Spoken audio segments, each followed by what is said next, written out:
Bonjour à tous, bienvenue sur SVM6. Donc ce tuto question-réponse pour répondre à la question qui m'est posée par I Love China au sujet donc d'une animation. Donc l'animation, je vais vous la faire voir. Il m'a donc donné ici voilà, un GIF de manière en me posant la question de savoir comment on peut réaliser cette animation là. Donc je vais vous faire cette démonstration. Donc pour I Love China, donc je ne connais pas le prénom, mais bon, voilà. Et je l'ai réalisé donc avec Blender, avec un petit peu de retard, désolé I Love China, tout simplement parce que j'ai pas mal d'occupations en ce moment, donc voilà. Mais je réponds quand même. Hein. Voilà, donc mon animation, ça donne ça. J'enclenche donc la lecture, voilà. Donc on va voir comment j'ai réalisé ça, donc c'est relativement simple. Hein. J'ai utilisé évidemment les os ici, donc les os on ne les voit pas, mais je vais faire en sorte qu'on puisse les voir, voilà. Et si on regarde bien, voilà ce que ça donne. Voilà, simplement avec un tube et donc une quantité ici suffisamment conséquente de bone, d'os, pour pouvoir courber ce cylindre, hein, voilà. Allez, je vais faire donc cette démonstration. Avant de commencer, pour ceux qui me suivent, vous inquiétez pas, je suis toujours tout va bien pour moi.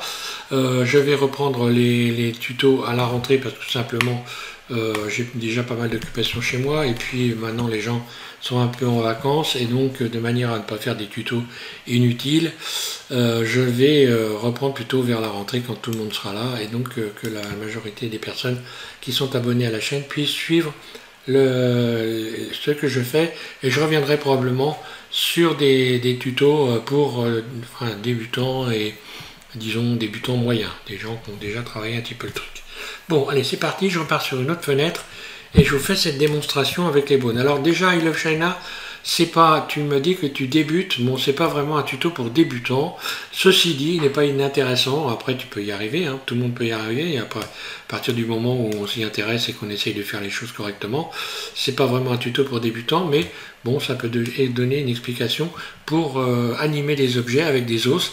À ce sujet-là, pour ceux qui vont regarder cette vidéo, vous avez la possibilité sur ma chaîne de vous servir d'une playlist de 11 vidéos où j'ai donc utilisé les os pour animer toutes sortes de choses et pour vous donner le maximum d'informations sur ce type d'animation avec des os. Voilà.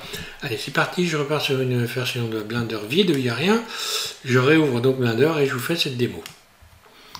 Voilà, je repars sur la version 2.92 de Blender et puis je vais ajouter ici Mesh, un cylindre. Hein. Voilà. N pour refermer cette fenêtre là, S pour modifier la surface, donc directement je fais S et je bouge, SZ pour venir allonger comme ceci, puis je vais faire un GZ, voilà, pour venir, ça sera donc le socle, la base, et puis ensuite le reste c'est la partie qui va être courbée.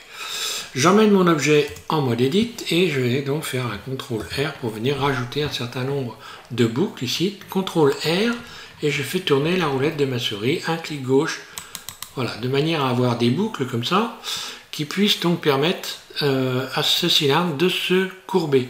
Si je n'avais pas de boucle, je ne pourrais pas donc courber l'objet avec des os, tout simplement. Voilà. Ensuite, une chose simple, ce que je vais faire en sorte d'avoir une boucle qui corresponde ici avec le centre. Hein, donc je vais faire un GZ, voilà, et ramener ici cette boucle là au centre. Voilà.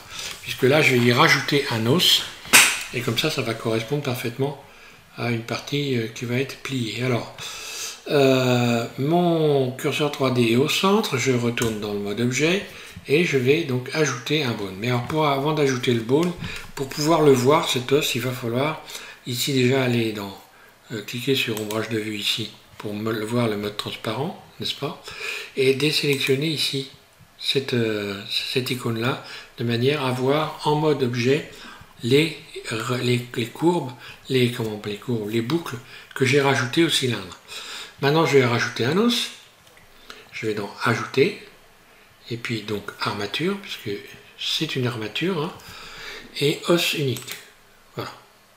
Mon os, on ne le voit pas entièrement, et pour le voir correctement, il suffit de cliquer sur cette icône-là, voilà, objet data, et dans affichage 3D, ici, je clique pour ouvrir, et ici je vais cliquer sur en avant, là. Maintenant, je vois mon os parfaitement à travers mon cylindre. J'emmène mon os en mode édite. Donc, je clique sur Tab pour emmener en mode édite. Et ici, je vais faire GZ pour venir réduire l'os et faire en sorte que cet os corresponde à une portion GZ du cylindre que j'ai découpé. Donc, voilà, une portion. Je peux même, oui, si je le mets en plein milieu, voilà, ça va très bien comme ça. Et là, pour rajouter des os sur toute la longueur jusqu'au bout, je vais faire extrude, donc E, je bouge ma souris et je fais un clic roulette. Comme ça, ça me remet mon os dans l'axe Z. Et maintenant, je vais faire en sorte que ça corresponde à donc la boucle qui est au-dessus ici. Pour ajouter les autres os sans me casser les pieds, c'est très simple. À partir de là, je vais faire Shift R, R, R, R. Donc j'appuie sur Shift en continu et j'appuie sur R en continu, éventuellement, doucement. R, R, R, R, jusqu'à temps que j'arrive au bout. Là. C'est bon, je peux lâcher. Mon os ici, il est là. Je vais pouvoir... Tiens, cette partie-là est un peu plus grande. Oui, oh, c'est pas grave. Je vais pouvoir faire un G, Z, voilà. Pour amener mon os au bout. Ensuite, la partie basse, ici c'est pareil, je sélectionne la tête de l'os, puis je vais rajouter, on va dire 2 ou 3 os, je vais faire donc extrude, un clic roulette, ici un clic gauche, extrude, un clic roulette, et j'amène mon os ici, à la pointe, voilà. À partir de là, je vais pouvoir maintenant utiliser les os pour plier cet ensemble, ce tube. Alors au bout, ici je vais faire également une chose simple, je vais rajouter voilà, la partie supérieure ici, je vais la sélectionner, donc Alt, un clic droit, je sélectionne tout le tour, CTRL B, je vais faire un petit... Alors, d'abord, je viens ici et je vais faire un CTRL A, de manière à ce que Blender reconnaisse cet objet que j'ai modifié comme un objet donc modifié définitivement. CTRL A et je vais faire taille échelle. Voilà. Sinon, si je fais pas ça, lorsque je veux faire un biseau, eh bien le biseau il se fait pas. Donc là maintenant je vais pouvoir faire un biseau ici sur le bord, sur le haut, la partie haute, en faisant un CTRL B et je bouge ma souris, voilà. Et là je fais un biseau et je fais tourner la roulette de ma souris pour rajouter comme ceci des boucles et donc avoir ici la fin qui est correctement, donc on va la voir mieux, je reviens ici, sélectionner, voilà, cette vue-là, voilà, pour avoir le bout ici correct. Je pourrais faire exactement la même chose sur la partie basse. Je sélectionne ici cette boucle-là, CTRL B, voilà, et là, j'ai même pas besoin de tourner la roulette de ma souris, puisque le nombre de boucles que j'ai rajouté a été pris en compte, a été enregistré, Blender l'a enregistré, et à chaque fois que je vais faire un CTRL B pour faire un biseau, et bien j'aurai le même nombre de boucles qui sera rajouté pour courber donc différentes parties d'un objet. Voilà. Donc ça reste en mémoire. Après, on peut modifier en refaisant retourner la roulette de souris, etc. Je vais également lisser mon objet pour qu'il soit propre, hein, pour qu'il soit acceptable. Voilà. Donc pour qu'il soit joli, qu'on ne voit pas plein de petits traits comme ça. Je vais dans Objet et je vais faire Objet lissé. Là, donc voilà, il est lissé. Et ensuite, je vais cliquer sur cette icône ici, le triangle qui est là. Et je vais aller chercher, donc ici, Auto-lissé normal. Là. Voilà. Là, j'ai un objet bien lisse. Pas de problème. Je vois mes os. Et je vais commencer donc mon animation. Je me mets en vue 1. Alors, pour que les os puissent donc donner du mouvement au cylindre, il faut joindre les objets. Donc il faut sélectionner le cylindre. Donc là j'ai mon cylindre. Et là j'ai mes os. Lorsque je fais un clic droit dessus, je les attrape à la volée. Un clic droit, je libère. J'ai donc mes deux éléments. Je sélectionne d'abord l'objet qui va être modifié par les os. Puis j'appuie sur Shift. Et je sélectionne les os. Ce qui se produit, c'est que mon objet s'est entouré de rouge et mes os sont entourés de jaune. Voilà. Donc là, ça veut dire tout simplement que j'ai bien fait la bonne sélection, que j'ai bien sélectionné les éléments. Maintenant, pour pouvoir les relier, il va falloir faire une petite manip en faisant CTRL P. Et dans cette fenêtre qui s'ouvre, je vais sélectionner un clic gauche avec poids automatique. Un clic gauche avec poids automatique. À partir de là, je vais avoir donc la possibilité avec ces os ici, je sélectionne les os, je vais avoir la possibilité de faire donner du mouvement à mon cylindre. Donc pour faire ça, tout simplement, je vais changer de mode parce que quand on utilise les os, eh bien, il faut être dans un autre mode ici. Quand je les ai sélectionnés, automatiquement, vous avez la possibilité ici d'aller dans le mode pause. Un clic gauche, je clique sur pause, et voilà. Et donc là, maintenant, je peux sélectionner par exemple un os. Si je fais une rotation par rapport à la vue, donc je suis en vue 1, vue de face, si je fais une rotation, on voit que ici, voilà, ça va suivre. Alors, pour avoir une belle courbure, évidemment, j'ai choisi de mettre plusieurs os. On va donc commencer par animer ce cylindre. Et pour l'animer, on va utiliser ici la timeline. C'est tout cet ensemble-là qui permet donc d'animer les os. Alors, la timeline, ça ne veut pas dire une ligne de temps, mais en quelque sorte, c'est une ligne plutôt d'images. D'images qui correspondent à un temps. Par exemple, 25 images. Ici, si je déplace à 25 images, ici, ça va correspondre à 1 seconde de temps de vidéo. Donc là, grosso modo, j'ai une timeline qui fait 250 images, on le voit ici. Ça, c'est la fin. Je peux modifier la fin. Je pourrais créer des vidéos de plusieurs milliers d'images. Là, je vais faire une vidéo qui va durer que quelques images, donc que quelques secondes. Sachant que donc 25 images ou 29, ça dépend comment on a réglé sa vidéo, correspondent à 1 seconde de temps, et bien là, si je faisais ça, si je me mettais à 50, j'aurais 2 secondes, si je me mets à 100, j'aurais 4 secondes, et ainsi de suite d'images. Alors, on va commencer l'animation, ici en sélectionnant cet os-là, et je vais donc lui ajouter une image clé. Pour pouvoir donc ajouter des images clés, c'est-à-dire déterminer qu'à la position 1, ici, image 1, on le voit ici, si je vais bouger, je vais utiliser cette fenêtre-là en cliquant sur les petites flèches de manière à déplacer le curseur de la timeline. Là. Alors, à l'image 0, je vais déterminer que je clique ici sur le manipulateur. Cet objet-là se situe à l'endroit exactement où il est en faisant un clic gauche. J'ai donc ici, en cliquant sur l'enregistrement, pardon, d'abord je clique sur l'enregistrement, donc c'est comme un magnétoscope, une caméra, etc. Donc là, je suis sur Record en fait, pour commencer l'animation, et je clique ici sur les flèches. Là, j'enclenche une image clé. Ce petit carré, ce petit triangle ici, signifie que cet os-là, à l'image 0, est dans cette position-là. Maintenant, je vais passer de 5 images. On va dire 5 images. Voilà, je clique 5, 2, 3, 4, 5. Là, 5 images. Et je vais appliquer une rotation, une légère rotation pour commencer à courber mon cylindre. Un clic gauche pour libérer. Il y a une nouvelle image clé qui est venue s'enclencher. Donc si je bouge ici, si je fais une lecture, on voit ce qui se passe lorsque j'appuie en continu à gauche avec ma souris, que j'attrape le curseur ici, eh bien on voit que ça bouge comme ceci. Ensuite je clique sur l'os qui vient au-dessus. Cet os-là, je vais, pareil, donc là on voit que l'image clé a disparu. Je clique ici donc sur les flèches, la flèche rouge ou la flèche bleue, peu importe, j'enclenche une image clé, ce qui va déterminer qu'à l'image 5 ici, cet os-là est dans cette position-là. Je vais donc maintenant déplacer le curseur de la timeline jusqu'à 10, puisque je vais de 5 en 5. Hein, et je vais faire une rotation R, et là, automatiquement, hein, voilà, je fais une légère courbe comme ça, et quand je fais un clic gauche, une image clé est venue s'installer automatiquement. Là, je vais faire la même chose ici. Je clique à l'image 10, on dit que cet os-là est dans cette position-là, puis donc à l'image 15, il va se retrouver dans une nouvelle position, rotation, comme ceci.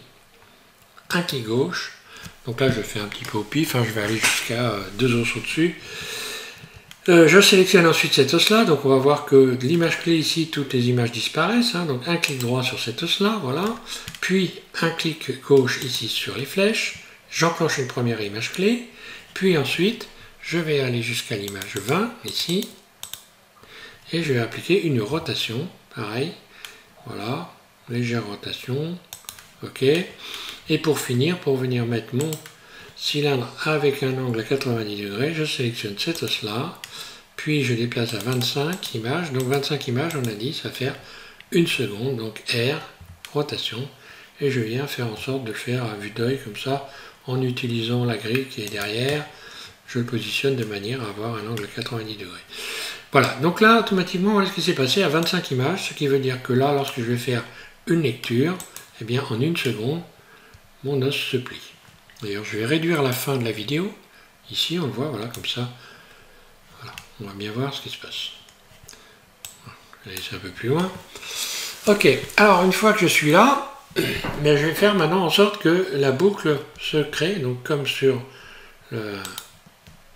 Exactement comme sur... voilà. Exactement comme sur le GIF, hein, l'image GIF que je vais voir au début. Et je vais resélectionner. Donc, bon, je vais me déplacer légèrement. Je vais aller me mettre à l'image 30 par exemple. Voilà. À l'image 30. Et je vais sélectionner, resélectionner tous les os ici. C'est tous les os. Et je vais enclencher une image clé pour toutes ces os-là, à cet endroit-là. Voilà. Un clic gauche. Puis maintenant, je vais faire en sorte de faire la boucle. Donc je vais déterminer le temps pendant lequel la boucle va se créer. Donc je suis à l'image 30, on va dire que je vais faire la boucle en 2 secondes. 2 secondes, ça correspondra à 50 images. Et donc 30 images plus 50 images égale 80 images. Donc je me mets à l'image 80. Et normalement, ici, voilà, je vais donc ici, pareil, mettre la fin de la vidéo, on va dire, à 90. Je tape 90, hein, parce que là, je peux me servir du clavier. Comme ça, j'aurai un petit temps d'arrêt après à arriver à la fin. Et je vais donc faire en sorte donc, que cet ensemble-là d'os vienne faire une boucle. Et pour faire ça, eh bien, c'est pas compliqué. Je vais ici modifier. Ici, je clique sur cette icône-là. Et il faut choisir donc le mode originel, individuel. Il faut que chaque os se courbe individuellement. Là, j'étais dans le mode barrissante. En fait, il y avait un os qui entraînait tous les os, mais en ligne droite. Maintenant, je vais avoir, en cliquant sur origine individuelle, tous les os qui vont avoir une courbe. Je clique dessus et je vais pouvoir faire maintenant une rotation R. Et on voit ce qui se passe. La rotation se fait. Alors j'aurais peut-être pu ne pas sélectionner tous les os. Oui, j'aurais peut-être désélectionné certains os. Celui-là, je désélectionne. J'appuie donc sur Shift. Hein. Voilà. Je vais plutôt faire comme ça. Rotation. Là, de manière, oui, voilà, ce que ça vienne comme ceci. Et j'appuie sur Shift en continu. Un clic droit, je vais peut-être rajouter celui-là quand même. Rotation, pour avoir une finition, bien, hein, voilà.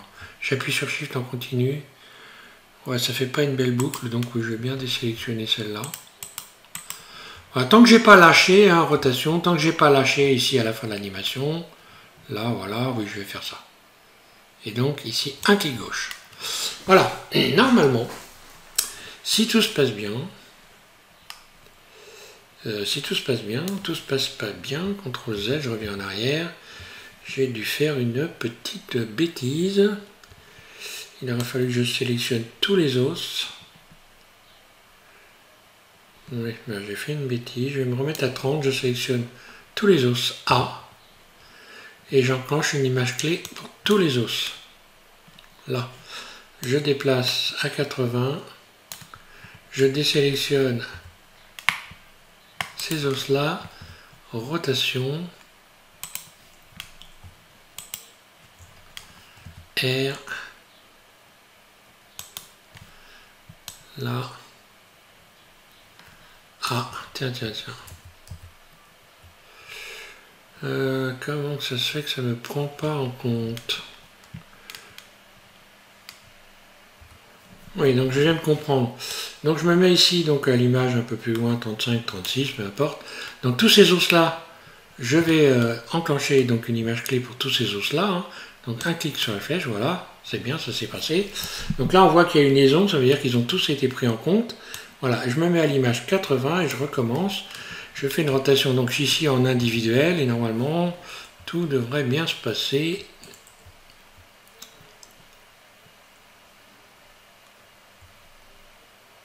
Là. Voilà.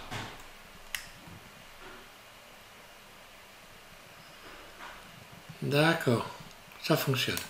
Donc je désenclenche automatiquement ici l'enregistrement hein, et j'enclenche la lecture en cliquant ici. Voilà. Voilà, je n'ai plus donc qu'à colorer ici mon cylindre. Donc je reviens ici, hop, je change. Je peux revenir maintenant dans le mode objet et l'animation va toujours fonctionner. Hein. Voilà.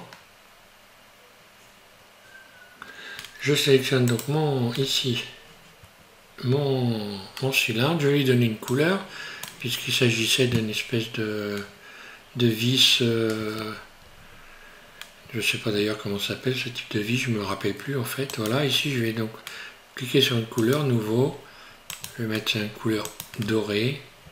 Voilà, ici je me mets, pour voir la couleur, je clique sur cette icône là. Hein. Je vais retirer la rugosité pour que ça brille. Voilà. Et je vais subdiviser ici, de manière à ne pas avoir ces courbes, ces espèces de déformations disgracieuses. Là, je vais ici cliquer sur cette icône et je vais rajouter un modificateur subdivision de surface. Là, voilà, comme ça, j'ai quelque chose de correct. Je peux cacher les os pour ne plus les voir. Donc pour ne plus les voir les os, on clique sur les os ici et on va ici donc faire exactement la même chose, désenclencher en avant, et j'ai ça, voilà.